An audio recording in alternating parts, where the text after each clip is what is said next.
क्या आप अपने संतुलित आहार के विषय में जानना चाहते हैं? क्योंकि संतुलित आहार या बैलेंस डाइट आपकी स्वास्थ्य समृद्धि का एक आवश्यक अंग है साथियों। हम अपने भोजन का चुनाव कैसे करें, हम अपने खान पीन का चुनाव कैसे करें, ये बहुत महत्वपूर्ण विषय है साथियों। इससे पहले कि हम आगे बढ़ें, मेरा नाम डॉक्टर विदीप त्यागी है। मैं एक समृद्धि विशेषज्ञ हूँ और पिछले 13 सालों से हज़ारों लोगों के साथ उनको समृद्धि प्राप्त करने में सहयोग दे पाया हूँ। आज फिर आपके सामने हूँ उन महत्वपूर्ण बिंदुओं को लेकर जो आपकी समृद्धि को कई गुना तेजी से बढ़ा सकते हैं, यानी कि आपको उस मंजिल तक पहुँचाने में बहुत बड़ा सहयोग दे सकते हैं। साथियों, अगर आपको ये जानकारी अच्छी लगती है तो आप इसे जन सेवा के उद्देश्य से अधिक से अधिक लाइक, शेयर और सब्सक्राइब करना न भूलना। समृद्धि के सागर चैनल में हम ऐसी जानकारी आपको लाते हैं जो आपके जीवन को बदल सकती हैं। साथियों, इससे पहले कि हम आगे बढ़ें, आप ये जानें कि पोषण का चुनाव, आप अपनी डाइट का चुनाव के लिए क्या आधार बनाएं। यानी कि यदि आपको ये पता होगा कि मैं किन मानकों के ऊपर आश्रित कर अपनी डाइट को या अपने पोषण का चुनाव करूं, तो आपके लिए बहुत आसान हो जाएगा। साथ ही इसमें सबसे पहली चीज आती है जो है आपकी आयु। आपको अपनी आयु के अनुसार चुनाव करना है अपने भोजन का। आपकी आयु वृद्धावस्था हो सकती है, आपकी आयु युवा हो सकती है, आपकी आयु बच्चे की हो सकती है। तो तीनों ही कैडरों को आपको ध्यान में रखना पड़ेगा। इसको आप इस तरह भी मान सकते हैं कि एक यूथ को अधिक एनर्जी की आवश्यकता पड़ती है, वो अधिक गतिशील रहता है। दूसरी तरफ एक वृद्धावस्था के लिए उसको एनर्जी की कम आवश्यकता होती है। तीसरी तरफ यदि आप बच्चे को देखोगे तो उसे और भी कम एनर्जी की जरूरत पड़ती है। और एनर्जी की आवश्यकता तीनों को है, लेकिन सबका अलग अलग है। तो आपको अपने भोजन का चुनाव और मात्रा ये दोनों ही इस आधार पर करनी है कि आपका आयु क्या है, आप किस अवस्था में हैं। दूसरा महत्वपूर्ण जो आयाम है, महत्वपूर्ण बिंदु है, वो है आपका कार्य। क्यों कि किसी भी कार्य को संपादन करने के लिए आपको एक ऊर्जा की आवश्यकता होती है साथियों। यदि आपके भोजन से समुचित ऊर्जा का उत्पादन नहीं होगा या वो आवश्यक ऊर्जा का उत्पादन नहीं होगा जो आपके कार्य को संपूर्ण करती हो, तो आपके लिए दिक्कत आ सकती है। तो आपको ये भी ध्यान रखना पड़ेगा कि आप जिस भोजन का चुनाव कर रहे हैं उससे आपको कितनी कैलोरी उत्पादन हो सकी है। सामान्यतः देखा जाता है कि एक स्त्री को, फीमेल को लगभग 1200 से 1500 कैलोरी की आवश्यकता अमूमन पड़ती है। जबकि एक आयु को देखा जाए, मेल को देखा जाए यानी कि पुरुष को देखा जाए, तो यही कैलोरी की मात्रा 1500-2000 तक की आवश्यकता होती है। अब इसमें दो मुख्य चीज़ें हैं। जब आप चुनाव करेंगे तो आपको दो चीज़ों का ध्यान रखना पड़ेगा। यदि आपने वो फूड लिया जिसकी कैलोरी ज़्यादा हो रही है, तो वो ज़्यादा कैलोरी से क्या होगा, आपके शरीर में उसका स्टोरेज होगा और स्टोरेज होने से आपकी फैट बढ़ सकती है, आपको ओबेसिटी डेवलप हो सकती है। दूसरी तरफ यदि आपकी कैलोरी उत्पादन कम है और आपने उससे कार्य ज़्यादा लिया, तो आपके अंदर क्षीणता आ सकती है, आपके सिस्टम कमज़ोर पड़ सकते हैं और उनकी गतिविधि प्रभावित हो सकती है। तो ये दो महत्वपूर्ण मानक हैं जिनको आपको ध्यान में रखना है जब आप अपने पोषण का चुनाव करते हैं। अब प्रश्न ये आता है कि वो बैलेंस्ड डाइट, समुचित डाइट एक्चुअली क्या है। ये बहुत महत्वपूर्ण सवाल है और ये वीडियो हो सकता है थोड़ा लंबा भी हो जाए, लेकिन आप इसमें अंत तक बने रहें क्योंकि ये जानकारी आपके लिए अत्यंत ही आवश्यक है साथियों। क्योंकि भोजन, संतुलित भोजन में जो कंटेंट होते हैं, जो उसके घटक होते हैं, वो सभी अत्यंत आवश्यक हैं। हम उनमें आपको पहला घटक जो अत्यंत आवश्यक है, आपके भोजन में प्रोटीन की मात्रा होनी चाहिए। क्योंकि प्रोटीन एक ऐसा घटक है हमारे भोजन का जिससे हमारे शरीर का निर्माण होता है और शरीर का निर्माण ही नहीं होता, शरीर की टूट फूट में भी उससे सहयोग मिलता है। यानी कि यदि आपने प्रोटीन की मात्रा घटा दी और प्रोटीन की मात्रा आपके शरीर में नहीं होगी तो आपका शरीर दिन ब दिन क्षरण हो सकता है, उसमें नए टिश्यू नहीं बनेंगे, नए कोष नहीं बनेंगे और समय पर टूट फूट होकर मरम्मत भी नहीं होगी। और ऐसी अवस्था में आप साथियों जानते हैं आपके शरीर की क्या स्थिति होगी। दूसरा महत्वपूर्ण जो बिंदु है, हाँ इससे पहले कि मैं आगे बढ़ूं आपको मैं जानकारी दूं कि प्रोटीन के जो सोर्सेज होते हैं हमारे, उनमें रिचेस्ट क्या होता है, वो एक दालों के रूप में आप जान सकते हैं आप, यानी कि दाल आपके लिए अत्यंत आवश्यक होती है। अब किसको कितनी मात्रा देनी है इसका निर्धारण आपको करने के लिए आपको उसकी आयु पे जाना पड़ेगा, उसके कार्य या व्यवसाय पे जाना पड़ेगा।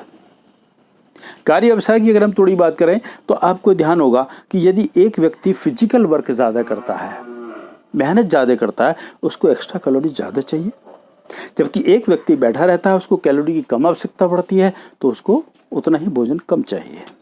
यानी उतनी ही आपके जो हमारे भोजन के घटक हैं उनकी कम मात्रा होगी। दूसरा महत्वपूर्ण जो हमारे भोजन का घटक है जिसको कहते हैं कार्बोहाइड्रेट। कार्बोहाइड्रेट एक ऐसा पदार्थ है जो हमें बहुत सारे अनाजों से प्राप्त होता है, जो हमारी इंस्टेंट एनर्जी देने में एक बहुत बड़ा रोल प्ले करता है। यानी कि ऊर्जा का उत्पादन, वो ऊर्जा का उत्पादन जहाँ से हमें कैलोरी मिलती हैं और हम अपने कार्यों को संपादित करते हैं, वो उसका सबसे बड़ा रोल कार्बोहाइड्रेट के माध्यम से होता है। और कार्बोहाइड्रेट की स्थिति पूर्ति करने के लिए आप गेहूँ, चावल, आलू, बहुत सारी ऐसी चीज़ों का इस्तेमाल करते ही हैं और आप चुनाव कर सकते हैं, लेकिन एक निश्चित मात्रा के अंदर। और वो मानक मैंने आपको बता चुका हूँ कि उसके लिए आपको आपका वर्क, आपकी एज दोनों को ध्यान में रखना है। तीसरी एक महत्वपूर्ण चीज़ आती है जिसको कहते हैं विटामिन्स। ये बहुत ही आवश्यक है साथियों, क्योंकि विटामिन्स वो चीज़ें हैं, हमारे भोजन के वो पार्ट हैं, वो घटक हैं जो हमारी वृद्धि और हमारे शरीर की इम्यूनिटी माने तो वो क्रिया, वो ऐसी क्रिया पद्धति हमारे शरीर की जो हमें रोगों से लड़ने में या टूट फूट की मरम्मत करने में अत्यंत सहयोग करती है। यानी कि जिसकी अनुपस्थिति में हमारे शरीर में टूट फूट की मरम्मत होना असंभव हो जाए, हमारी ग्रो करना असंभव हो जाए या शरीर के विषाक्त पदार्थों को बाहर निकालना असंभव हो जाए, उसका सहयोग, उसका कार्य संपादन होता है साथियों विटामिन की वजह से। और विटामिन का अधिकतर हमारा जो सोर्स होता है वो हरी सब्जियां अपने आप में, बहुत फल और हरी सब्जियां बहुत बड़ा योगदान देती हैं साथियों। एक और महत्वपूर्ण घटक है हमारा जिसको कहते हैं मिनरल। साथियों मिनरल भी अत्यंत आवश्यक है। जो हमारा स्केलेटन सिस्टम है, हमारी हड्डियां हैं, उनका अधिकतम हिस्सा मिनरल्स के ऊपर डिपेंड करता है। हमारे शरीर के अंदर जितना मेटाबॉलिज्म होता है, जितनी क्रियाएं होती हैं, यहाँ से वहाँ तक हमारे ब्लड का सर्कुलेशन होता है, वो सब का सब इस मिनरल्स के ऊपर डिपेंड होता है। आपके दिल को, आपकी सांसों को, इन अंगों का जो संचालन है, हमारा एक तरह से कहते हैं इलेक्ट्रोलाइट सिस्टम जो हमारी बॉडी का है, जो हमारे शरीर को चलाता है, उसके लिए मिनरल अत्यंत आवश्यक है। और मिनरल्स के लिए आप सब्जियां और फलों का अधिक से अधिक प्रयोग करें साथियों। लेकिन मात्रा के लिए थोड़ा वीडियो लंबा हो जाएगा, इसलिए मैं आपको विस्तार से चर्चा नहीं बता रहा हूँ, लेकिन मात्राओं के निर्धारण करने के लिए इसको फॉलो करना पड़ेगा आपको, अपनी एज को और अपने कार्य को। और एक और बहुत महत्वपूर्ण चीज़ है जो आपके भोजन का एक आवश्यक अंग है, जिसे कहते हैं फैट या हमारे फैटी एसिड्स, जो हमें तेल से, घी से, दूध से, ऐसी पदार्थों से मिलते हैं। साथियों इनका महत्वपूर्ण रोल क्या है? इनका महत्वपूर्ण रोल है आपके शरीर को ऊर्जा उत्पादन करना, लेकिन ये शरीर में एनर्जी के स्टोरेज हैं। ये आपकी ब्लड वेसल्स को या आपकी दूसरे अंगों की कुछ विशेष लाइनिंग, एक परत बना देते हैं जो उसको डिफेंस करने का काम करती है। और ये नहीं, बहुत सारे हार्मोन्स को भी रेगुलेट करती हैं, ये इनका सहयोग है। तो ये इनका जो एनर्जी उत्पादन का क्या है, स्टोरेज से मतलब ये होता है कि जब इंस्टेंट एनर्जी लेने से पूरी खत्म हो जाए तब इनका काम शुरू होता है। इसलिए यदि आप एक सीमित मात्रा में भी इनका प्रयोग करेंगे तो कोई समस्या इतनी ज़्यादा आपको नहीं आने वाली। लेकिन यदि आपको एक्स्ट्रा एनर्जी चाहिए तो फिर आपको एक्स्ट्रा फैट चाहिए। और साथियों, सबसे लास्ट में और सबसे अंतिम, जो सबका सबसे ज़्यादा आवश्यक है, क्योंकि हमारे शरीर का लगभग 60% भोजन का जो अवयव है वो होना चाहिए या आवश्यक है, जिसको कहते हैं जल, यानी कि पानी। ये जितने भी पोषक पदार्थ आपने लिए हैं, इन सब पोषक पदार्थों को रेगुलेट करना, शरीर के एक एक हिस्से तक प्रॉपर तरीके से पहुंचाना, उनको वहाँ पे कार्य करने के लिए बनाए रखना, इन सब के लिए आपका हमारी बॉडी के अंदर 60% के लगभग फ्लूइड या पानी होना आवश्यक है। आपने सब कुछ लिया लेकिन अगर पानी नहीं लिया साथियों तो आपके लिए बहुत मुश्किल आ जाएगी। और ये भोजन का चुनाव बहुत महत्वपूर्ण है साथियों। और एक कहावत है कि जैसा खाएंगे अन्न वैसा होगा मन।